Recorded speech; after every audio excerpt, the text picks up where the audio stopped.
কাউকে রাখো গাছ তলাতে, কাউকে রাখো বালাখানায় আল্লাহ, কাউকে রাখো গাছ তলাতে, কাউকে রাখো বালাখানায় আল্লাহ। তোমার কুদরতি খেলা কেউ বোঝে কেউ বুঝে না, আল্লাহ আল্লাহ আল্লাহ।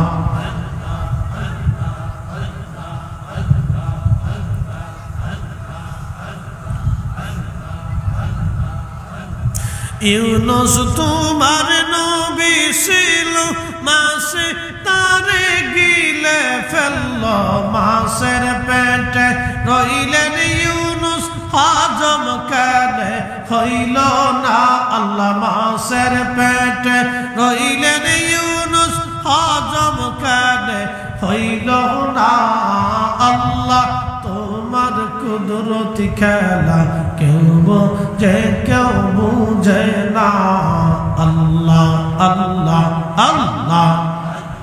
কাউকে রাখো গাছ তলাতে, কাউকে রাখো বালাখানায় আল্লাহ, কাউকে রাখো গাছ তলাতে, কাউকে রাখো বালাখানায় আল্লাহ। তোমার কুদরতি খেলা কেউ বুঝে কেউ বুঝে না, আল্লাহ আল্লাহ। লা ইলাহা ইল্লাল্লাহ মুহাম্মাদুর রাসূলুল্লাহ সাল্লাল্লাহু আলাইহি ওয়াসাল্লাম। একটা গজলের বই আছে, পবিত্র নালায়েন শরীফ আছে, আয়াতুল কুরসি আছে, আল্লাহর নবীজির নালায়েন শরীফ এবং চুল মোবারক আছে, গাছের ছবি আছে। যে গাছটা নবীজিকে ছায়া দিয়েছিলেন ছোট ভাই শাহিন আলম, ও বিক্রি করে 50 টাকা করে হাদিয়া, যার প্রয়োজন হয় ইনশাল্লাহ কাছে রাখবেন বরকতের জন্য। একটা গজলের বই রেখে দিবেন, বাচ্চারা পড়বে ইনশাল্লাহ। আসেন নবীজিকে দাঁড়ায় সালাম জানাই, ইয়া নবী সালাম আলাইকা।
Mashallah.